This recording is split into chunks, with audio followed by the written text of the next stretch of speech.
¿Has pensado a qué te dedicarías si no tuvieras que ganar dinero? Esa es la pregunta que me trae hoy aquí. Ante esta pregunta se plantea un miedo. Si las personas ya no tuviéramos que trabajar para conseguir dinero, nadie querría trabajar entonces. Y el sistema económico se desmoronaría. Yo me pregunto, ¿de verdad sería así? ¿Tú también lo crees?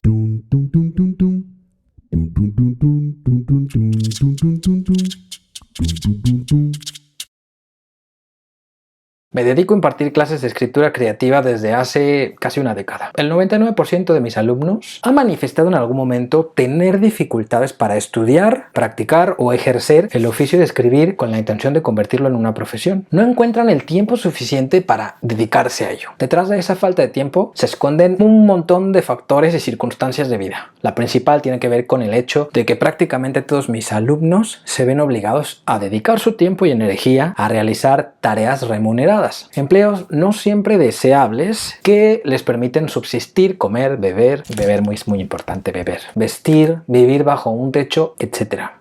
Muy pocos de ellos reconocen dedicarse profesionalmente a realizar una actividad económica que les produzca verdadero placer, gusto y que traiga consigo la sensación de que se están realizando profesionalmente y personalmente. Alguno ha descubierto tarde el gusto por leer y escribir, y ya que su otra actividad económica les permite aventurarse, se introducen en la creación literaria buscando desarrollarse sin descartar su principal actividad económica. Digamos que se enfrentan a la lectura y a la escritura como a un pasatiempo, porque su principal actividad en términos de realización personal y profesional, aquella que les colma de satisfacciones e ingresos económicos, es otra. Esto me permite concluir con cierta facilidad que la mayoría de mis alumnos desearía dejar de invertir su tiempo y energía en la realización de las tareas remuneradas que les permiten subsistir en términos materiales y que básicamente no abandonan dichas tareas porque su existencia material depende del ingreso económico que se asocia a ellas. Esto pone de manifiesto una verdad que pocas veces se dice en voz alta. Muchas personas en este mundo se dedican a realizar labores no vocacionales. Preferirían no hacerlas, pero se ven obligadas, necesitadas a realizar estas actividades a cambio de dinero. Este mundo no está hecho para los pobres. Si tú no tienes para comer,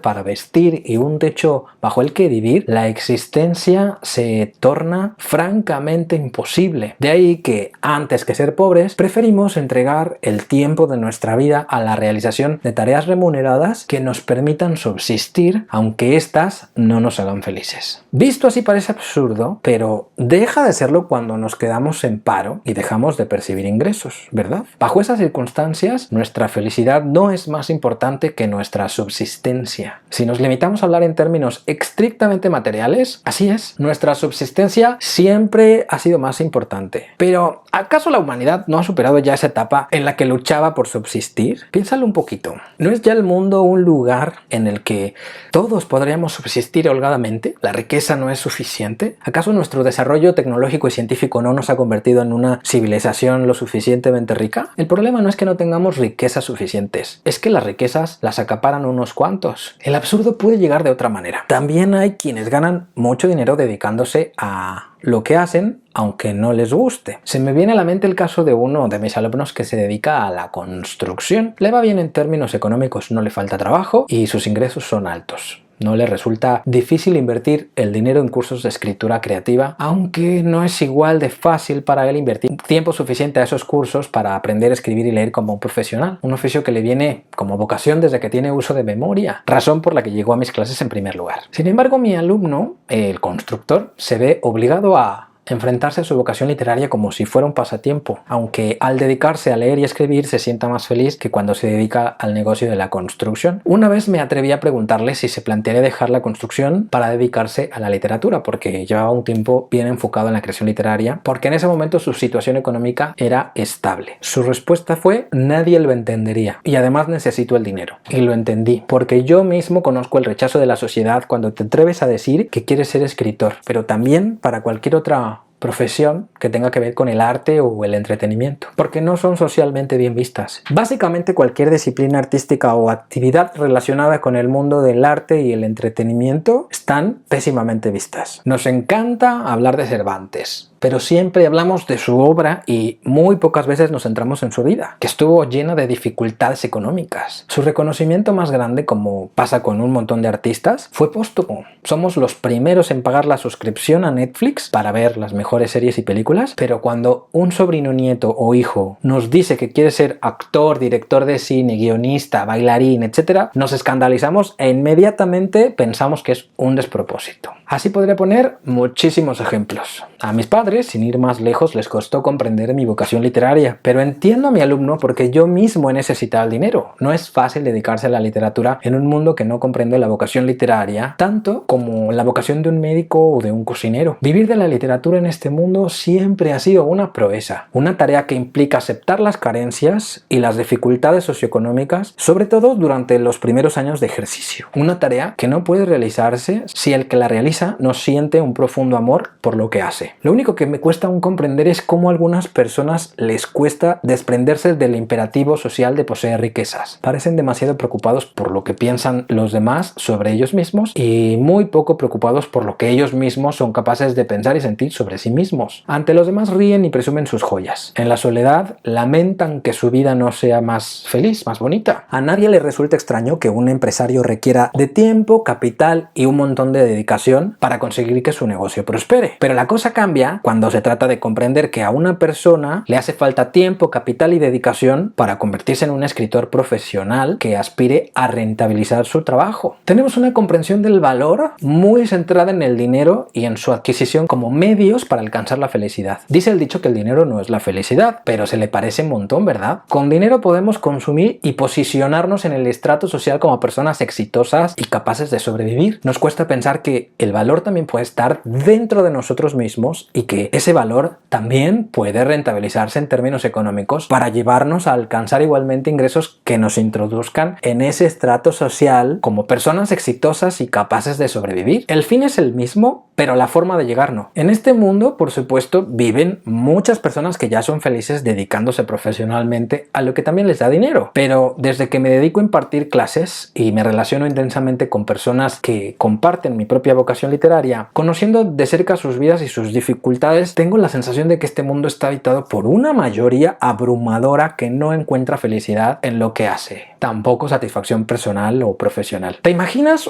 un mundo en el que todos pudiéramos desde pequeños elegir libremente a qué queremos dedicar nuestra vida productiva? En teoría eso ya es así, pero en la práctica no. Todo depende del umbral de pobreza en el que se encuentra nuestra familia cuando nacemos. La posesión de dinero permite eso, al menos en teoría. Descartemos todos aquellos casos en los que, aún teniendo dinero, la familia no educa en libertad y condiciona al individuo a dedicarse, por ejemplo, al negocio de la familia, aunque no le guste y le haga feliz. En esos casos, lo que premia es que la empresa familiar sobreviva y con ella la riqueza que produce. Estas familias comparten la concepción del valor centrado en el dinero y algunos de los miembros de la familia han encontrado felicidad sacando adelante la empresa. Su pensamiento es parecido a este: si yo encontré felicidad siendo empresario de mi negocio, ¿por qué no van a encontrarla mis hijos? Ganarán tanto dinero como yo. Esa es una perspectiva muy compartida y socialmente aceptada. Mi papá pensaba así. Aquel hijo de familia empresaria que renuncia a dedicarse a lo mismo que la familia porque se siente interesado en otra actividad, ¿es tonto o perderá la oportunidad de ser rico como sus antecesores? Así piensa la sociedad. El dinero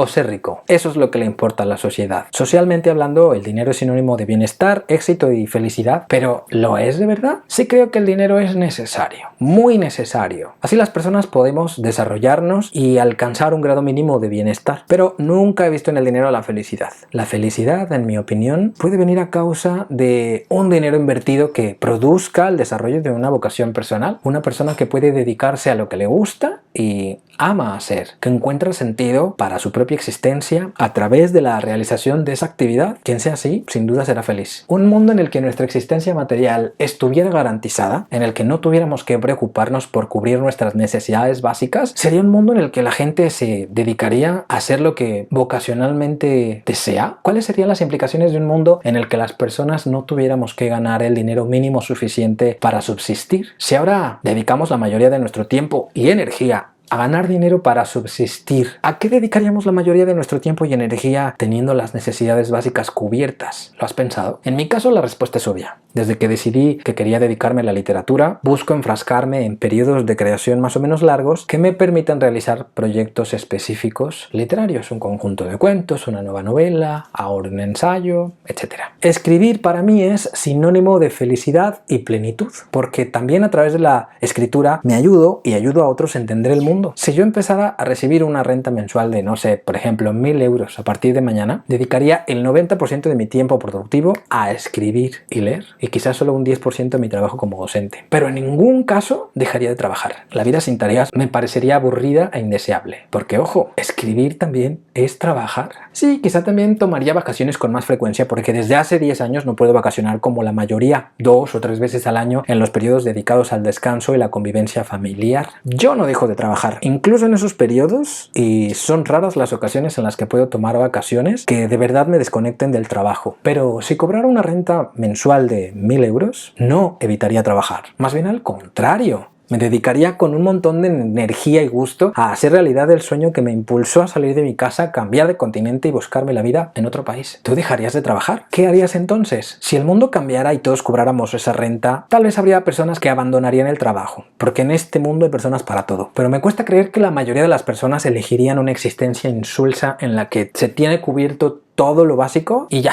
La cuestión es, ¿para qué querríamos tener cubiertas nuestras necesidades básicas? Uno puede aprender a querer cualquier oficio que realice y ganarse la vida dignamente con él. Existe la capacidad en los seres humanos para adaptarnos y encontrar felicidad allí donde no creíamos que podíamos encontrarla. Quien tenga ese talento tendrá una gran dicha. Pero hacia donde intento dirigir tu atención es hacia la capacidad que tenemos las personas para encarar nuestras vocaciones y emprender un camino de autorrealización que no dependa de nada ni de nadie más, que no esté condicionado por el contexto socioeconómico en que se nace. Me gusta pensar que un mundo así estaría lleno de personas, la mayoría, realmente felices. Un mundo en el que se nos enseña desde pequeños a buscar aquella actividad que realmente nos produce gozo e inevitablemente tiene una función social. Porque piénsalo, ¿qué actividad de los seres humanos no tiene una función, por mínima que sea? En un mundo así, el potencial de desarrollo de la humanidad se multiplicaría con creces, o así me lo imagino yo. Me interesa más la capacidad que tenemos los seres humanos para dedicar nuestra existencia a la realización de obras que traigan consigo la autorrealización, la felicidad y, claro está, el beneficio económico y sociocultural para todos. No estoy en contra de las tareas que no tienen como consecuencia un beneficio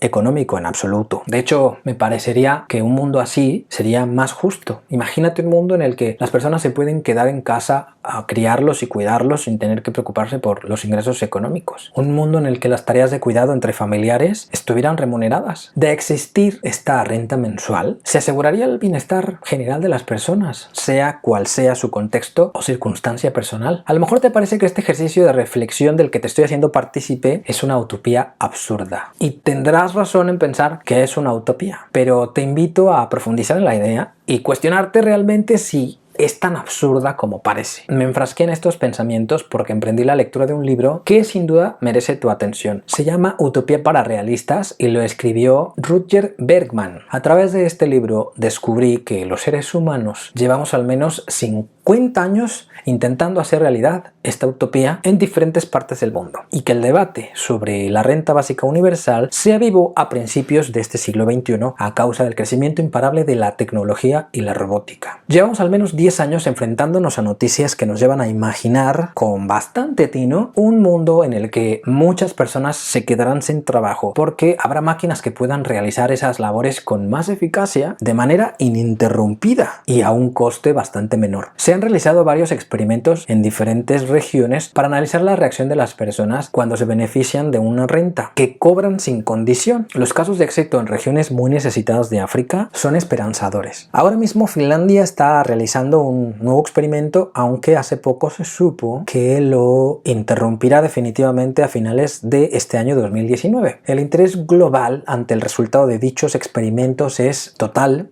pues se mira con recelo la idea y su posible realización. El temor, como expuse al principio, es que una renta básica convierta a los seres humanos en una panda de holgazanes. Quizá durante la próxima década el debate sobre la renta mínima universal se vuelva a avivar. Tal vez nos tome unos cuantos años darnos cuenta de lo distinto que es el mundo hoy a diferencia de hace 100 o 200 años, y de que la causa de la pobreza no se encuentra en la falta de recursos, sino en la distribución de la riqueza. Desde 2017 y hasta principios de 2019, en Finlandia se eligieron aleatoriamente a 2.000 personas desempleadas para dar sin requisitos previos una renta básica de aproximadamente 560 euros. El experimento finlandés terminó el pasado mes de abril, según publicó el gobierno de ese país. El objetivo del experimento era promover el empleo entre los beneficiarios, pero los resultados arrojaron que no hubo gran diferencia en términos laborales. Sin embargo, detectaron que los resultados en términos de salud y bienestar sí que fueron significativos, porque las personas utilizaban mucho menos los servicios de la seguridad social mientras recibieron la renta. Este mismo experimento se realiza en Canadá, donde hay el doble de beneficiarios que en Finlandia. En Canadá, los objetivos del experimento son distintos, más cercanos a mi rollo. Quieren averiguar si esta renta tiene un impacto positivo en la vida de las personas, impulsándolas a descubrir su potencial, es decir, su vocación. Durará 3 años y dentro de poco conoceremos los resultados. Esta iniciativa se ha propuesto en otros países, por ejemplo Suiza, pero allí los ciudadanos prefieren no experimentar con su propio dinero. Una postura comprensible si consideramos que es un país rico y goza de un estado de bienestar que permite a la mayoría de las personas tener una vida de calidad. En Francia fue una propuesta nacida desde el socialismo, pero no llamó la atención de muchos ciudadanos. En Holanda actualmente se está ensayando desde principios de 2017 y allí los medios exponen que las sensaciones son buenas, alegando que los beneficiarios han ganado tiempo para emprender y generar más riqueza. El experimento de Holanda también termina en este año 2019, así que pronto conoceremos los resultados. No sobra decir que el gobierno holandés obligó a los beneficiarios de este programa a buscar trabajo activamente mientras recibían la renta, sin condicionar la pérdida de la misma en caso de conseguirlo. En Kenia, donde existe una gran cantidad de gente pobre, una organización no gubernamental que se financia con donativos de todo el mundo, ha puesto en marcha una renta básica para las personas más pobres de diversas regiones. Dicha renta se va a prolongar durante 12 años. El experimento sigue en marcha y todavía quedan algunos años para conocer los resultados que tenga el experimento, para conocer el impacto que tuvo